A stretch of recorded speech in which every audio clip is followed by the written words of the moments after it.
국회 입법데이트의 이익선입니다. 우리 정치권에서는 요즘에 이 특권 내려놓기라는 단어가 참 많이 들립니다. 논의가 뜨거운 상황이고요. 오늘 관련한 법안을 살펴볼 텐데요. 공공기관의 운영에 관한 법률 일부 개정안입니다. 이 법안을 대표 발의하셨습니다. 새누리당 민병주 의원 모셨습니다. 의원님 어서 오십시오. 예, 안녕하십니까. 예, 반갑습니다.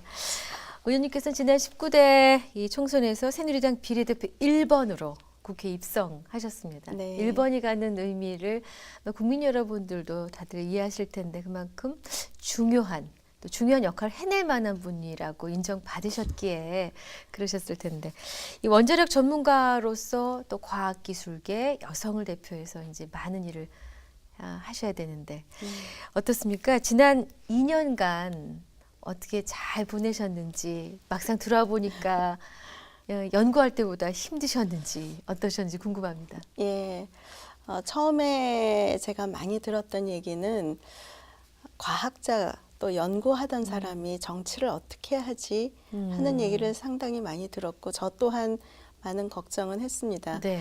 그래서 저는 처음에 국회에 들어와서 과학자가 정치를 하면 신뢰를 받는다라는 말을 듣고 싶다. 네, 이렇게 말씀을 드렸었습니다. 예.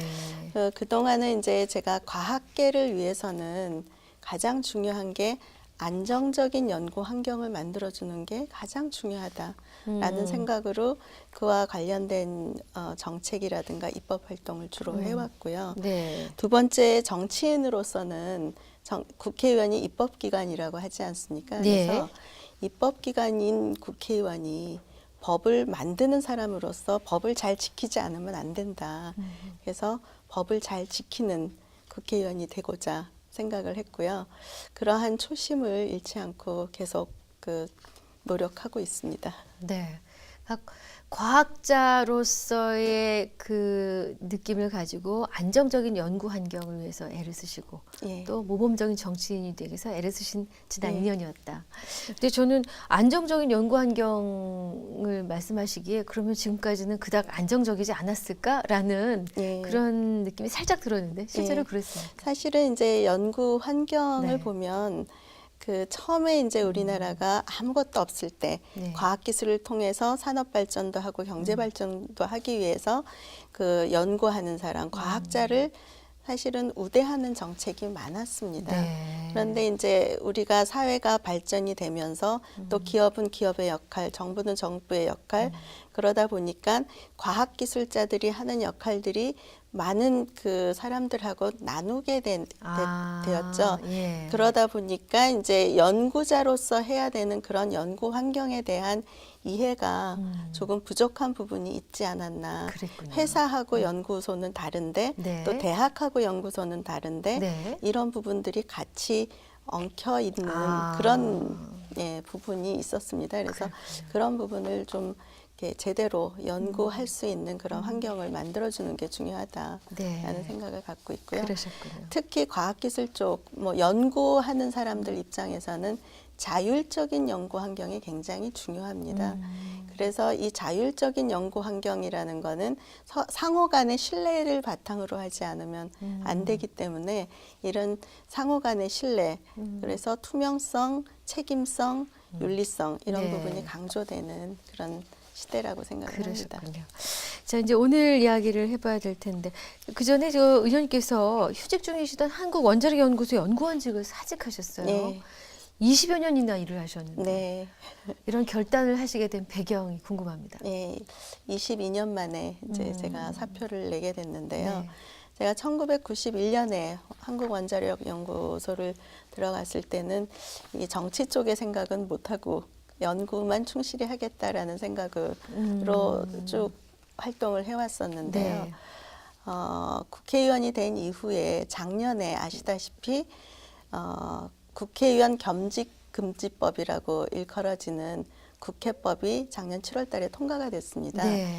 그 안에 보면은 국회의원이 원래 이 논의가 시작된 거는 국민들 입장에서 볼 때 국회의원들이 영리 활동을 하거나 겸직을 통해서 본연의 임무를 충실히 하지 않는다라는 그런 불신 때문에 이런 논의가 나온 거라고 생각을 하고요. 네. 그 과정에서 겸직 금지와 관련된 내용들이 통과가 됐습니다. 근데 저는 한국원자력연구원은 공공기관에 속합니다. 네. 그래서 공공기관 임직원들이 겸직 금지를 할 수 없게 네. 되어 있기 때문에 그 법을 지키는 차원에서. 것으로서 사표를 냈습니다.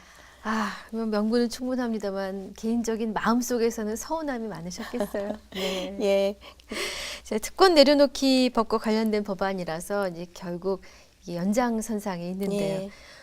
공공기관의 운영법 개정안을 제안하시게 된 배경도 무관하지 않죠? 예. 네. 그래서 제가 그 설명을 하기 전에 네네. 아까 제가 이제 겸직 가능한 곳과 겸직이 안 되는 것에 대해서 좀 설명을 예, 드리겠습니다. 알려주십시오. 네. 예, 지금 현재 통과된 그 법에는 겸직 금지가 이제 적용되지 않고 겸직 가능한 직, 네. 겸직 가능한 직으로서 국무총리 또는 국무위원 네, 가능하고요. 할수 예. 있는. 네. 공익 목적의 명예직, 네. 그리고 다른 법률에서 의원이 임명 위촉되도록 정한 직, 네. 그리고 정당법에 따른 정당의 직 이렇게 되어 있습니다. 네네. 그리고 이제 겸직이 안 되는. 금지되는 직 네. 여기를 보시면 공공기관의 운영에 관한 법률. 그래서 제가 아까 말씀드린 것처럼 출연연이 공공기관에 포함이 되는데 네. 그 공공기관 안에는 공기업, 네. 준정부기관, 기타 공공기관 이렇게 세 개로 나눠져 있습니다. 네. 출연연은 이제 기타 공공기관에 포함이 되어 있기 때문에 여기에 해당돼서 제가 사표를 냈고요. 네. 두 번째로 농업협동조합법, 수산업협동조합법에 따른 조합, 중앙회와 그 자회사를 포함한 임직원. 네. 예. 그리고 세 번째 정당법 제22조 제1항에 따라서 정당의 당원이 될 수 있는 교원은 네. 안 되게 돼 있습니다. 그래서 아. 19대 국회에 통과된 법에는 교수도 네. 국회의원이 되면 그만두고 들어오게 됩니다. 아하. 그래서 19대에 들어올 때는 저처럼 교수도 그 허용이 가능한 상태였기 때문에 휴직을 하고 왔습니다. 근데 20대부터는 휴직이 되니까. 안 되게 되고요. 지금 19대에 이미 들어온 교수 출신의 국회의원들은 예외 조항을 인정을 해서 네. 19대 국회의원에 한해서는 그 겸직을 인정을 했습니다. 네. 그리고 기간을 저는- 두지 않고요. 19대까지. 네, 그러니까는 이후로 계속 하실 수 있는 겁니까? 아닙니다. 19대까지는. 19대에서는 가능하지만 네. 19대 끝나고 학교로 돌아가실 수 있죠. 네. 예, 돌아가실 수 있지만 20대에 다시 국회의원을 하시려면 그만두고 오셔야 됩니다. 그렇군요. 예, 그래서 예외 조항이 교수인 경우에는 인정이 됐고 저는 공공기관 임직원은 예외 조항이 인정이 안 돼서 그렇군요. 저는 이제 그만둔. 그러셨군요. 예. 그러면 지금 이제 개정안을 내셨다는 건 예. 그동안에 겸직을 함으로써 여러 가지 문제점이 있었다는 반증 예. 아니겠습니까? 그래서- 어떤 문제들이 있었습니까? 그러니까 가장 많은 부분에 이제 제가 출연연구기관이나 공기업의 장인 경우에 대학 교수님들이 이제 많이 장으로 오십니다. 네. 근데 이제 물론 그 대학 교수님들이 오셨을 때 장점도 있습니다. 네. 장점이라고 하면 그 분야의 전문성을 그렇죠. 인정할 수가 있고요. 네. 또 그 조직에 몸담지 않고 외부에서 오셨기 때문에 그 조직을 개혁하려는 차원에서는 좀 더 자유롭지 않을까. 예, 그런 차원의 장점이 있었고 네. 또 거기서 개혁을 하더라도 이분이 돌아가실 수가 있기 때문에 네. 예, 마음 놓고 올바른 네. 그 조직 관리를 하실 수 있다라는 네. 장점이 가장 컸던 것 같습니다. 네. 그런데 이제 실질적으로 운영을 하다 보면 항상 모든 게 장점만 있는 게 아니라 단점도 있지 않습니까? 그렇죠. 근데 네. 그런 단점에서 어떤 부분이 나올 수 있었냐면 네. 조직에 대해서 잘 모르시는 분이 오시는 경우가 있을 수가 있죠. 아하, 예. 그러다 보니까 그 조직의 개혁을 목적으로 오셨다 하더라도 조직을 잘 모르시면 그거를 익히는데 6개월 걸리시고 또 그렇죠. 한 1년 정도 그 조직을 이제 하다가 보면 또 나가실 때가 되고. 그렇죠. 예. 그래서 네. 그런 부분이 조직 관리에 좀 체계적인 조직 관리나 이런 거에 어려움이 있었다. 네. 그리고 또 하나는 그 오셔서 일을 하려고 하시다 보니 많은 어려움이 생길 수 있지 않습니까? 네. 그러면 그거를 내가 이 기관을 위해서 정말 이렇게 해야 되느냐 하는 이런 어려움을 겪어가면서 내가 해야 되느냐 하는 그런 생각이 드실 수도 있습니다. 전력 투구를 할 수 없을 수 있다. 예, 그러면 중간에 그만두고 나가십니다. 아, 예, 갈 그래서 곳이 있으니까. 예, 그래서 그런 경우가 네. 몇 번 있었고요. 네. 그래서 저는 이런 차원에서는 이제 그 전력 투구를 하실 수 있도록 하는 게 중요하지 않겠냐. 그래서 이제 겸직금지법을 냈는데요. 네. 겸직금지법이야 공공기관의 이제 운영에 관한 법률에서 네. 그런 부분을 이제 제안을 했고요. 네. 실질적으로 이 기관장이 임명을 받으면은 이제 책임을 갖고 그 기관을 제대로 바르게 이끌어 나가야 되는데 그 부분이 상당히 어려웠다. 네. 그리고 아까 제가 이제 한 가지 말씀을 드렸지만 두 번째로는 학생이나 대학 입장에서 보면 아하.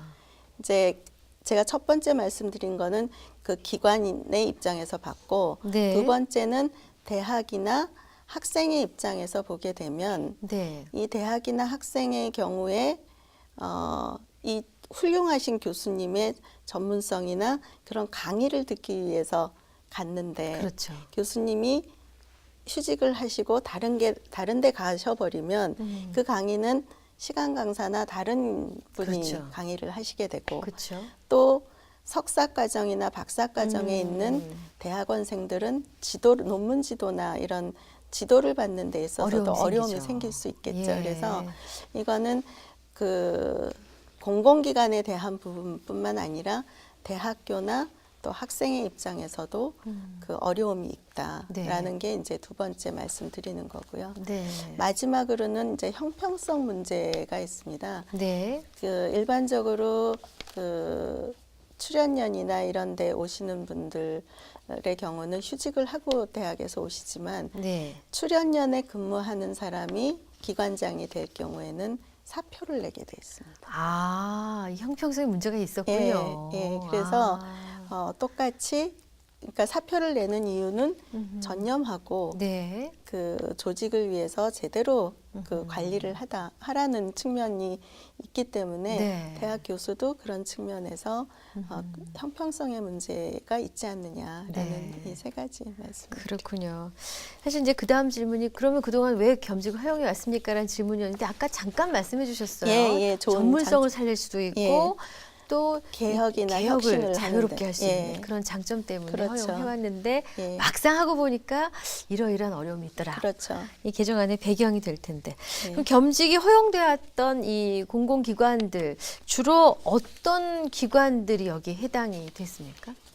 대부분의 제가 알고 있는 출연 연구 기관들은 거기에 이제 그 오는 기관의 대학 교수님들은 다 그 휴직을 하고 오실 수 있게 되어 있죠. 그렇군요. 예. 그래서 아까 제가 네. 보여드린 것처럼 네네. 다시 한번 이걸 보여드리면 겸직이 가능한 직은 이제 이거는 국회의원에 대한 그렇죠. 부분이기는 합니다만 네. 특히 이제 대학 교수님들은 과거에는 어디든지 가실 수가 있었습니다. 네네. 예, 그래서 그 국회의원을 포함해서 네. 모든 직종의 대학 교수님들은 가실 수가 있었다는 네. 말씀을 드립니다. 그렇군요. 그럼 이번에 의원님께서 발의하신 이 개정안의 예. 핵심 내용은 어떤 것인지 다시 한번 정리를 좀 해주십시오. 그래서 실제로 이제 대학 교원에게 겸직이 허용되는 공기업하고 준정부기관 그리고 기타 공공기관까지 포함해서 이 공공기관의 분야가 굉장히 광범위하거든요. 네. 그래서 각 대학은 교원이 휴직한 후에 겸직을 할 수 있는 분야를 제한하도록 되어 있습니다. 그래서 네. 그 다른 어떤 공공기관에 취임하거나 임명되지 않도록 해야 된다라는 말씀을 드리고요. 제가 아까 세 가지를 나누어서 말씀드린 게 사실은 핵심 부분인데 네. 그 공공기관의 장이 책임성을 갖고 임기 동안 기관을 잘 운영하기 위해서는 이 전념해야 전념하라. 된다. 예. 아, 예. 두 번째는 형평성에 대한 형평성, 부분. 네. 출연연에서 가는 사람이나 공기업에서도 마찬가지입니다. 그 기업의 임직원이 그 임원이 될 때는 사표를 내게 돼 그렇죠. 있습니다. 네네. 마찬가지로 대학에서 오시는 분도 똑같이 해야 한다. 그리고 이제 세 번째는 국회에서도 특혜로 인식되어 있는 겸직과 영리 업무의 종사를 엄격히 제한하자. 겸직과 영리 업무랑 본인이 뭐 사업체를 운영한다든가 하는 걸 말씀하시는 거죠? 네. 그런 거죠. 그래서 사실 처음에 이 국회의원도 겸직금지법이 나온 거에 가장 첫 번째 부분은 변호사나 의사나 이런 자격증을 갖고 계신 분들이 두 가지를 국회의원도 하면서 변호사 업무라든가 또 의사 업무를 보는 이런 부분 때문에 이제 시작이 되기는 했습니다만 네. 이제 교수 그리고 연구원 그 직에 본인이 들어간 그 직에 충실해라 네. 하는 게 가장 기본 취지가 아닌가 싶습니다. 그럼 이제 그 직을 그만둔 이후에는 다시 사회에 돌아와서 자신의 전공을 살려서 어떤 일을 해도 그거는 상관없는 것이고요. 지금 이런 부분은 있습니다. 그 예를 들어서 국회의원이라든가 네. 공직에 근무한 사람들이 그 끝나고 나서 다시 관련된 쪽에 재취업을 할 때는 윤리위의 이 그 심사를 받아서 가능한지 안 한지를 평가를 받고 취업이 가능할 경우에 네. 갈 수 있도록 되어 있습니다. 그렇군요. 예. 자, 의원님께서는 그동안 또 새누리당 보수혁신위원으로도 활동을 해오셨는데 예. 그 특권 내려놓기 철학 사실 이게 말이 쉽죠. 예. 다른 사람한테는 당신의 특권을 내려놓으라라고 주문할 수 있지만 예. 누군가 나에게 그렇게 하라 그러면 굉장히 고민이 될 것 같습니다. 이게 어떻게부터 무엇부터 실천을 해나가야 된다고 예. 보십니까? 그래서 사실 이제 혁신위에서 보수 혁신위에서 가장 먼저 시작한 부분들이 네. 스스로 특권을 내려놓는 것부터 시작을 하자. 네. 예, 그래서 특권 내려놓기가 시작이 된 부분인데요. 가장 큰 부분은 이제 아까 제가 말씀드린 국회의원 겸직금지와 관련된 부분이 네. 하나 있을 수가 있고요. 네. 또 하나는 이제 불체포 특권과 관련해서도 내용이 있을 수가 있고요. 네.